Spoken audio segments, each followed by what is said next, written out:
రామచంద్ర ప్రభు ఆవిర్భవించినది శంకర భగవత్పాదాచార్య స్వామి వారు కూడా రామచంద్రమూర్తిలాగే.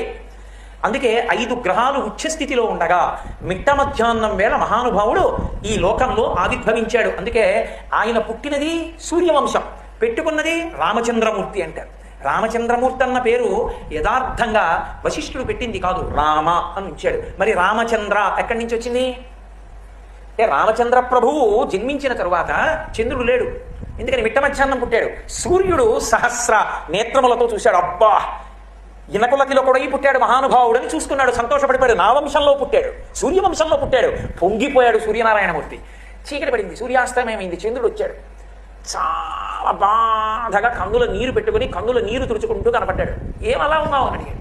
పుట్టినది మిట్ట మధ్యాహ్నం, పుట్టింది సూర్యవంశంలో, నా స్పర్శే ఉంది, నేనెందుకు పనికొచ్చానన్నాడు. బెంగ పెట్టుకోకు, నేను సూర్యవంశంలో పుట్టినా నీ పేరు నా పేరుతో కలిపి శ్రీరామచంద్రమూర్తి అంటారు లోకమంతా అన్నాడు.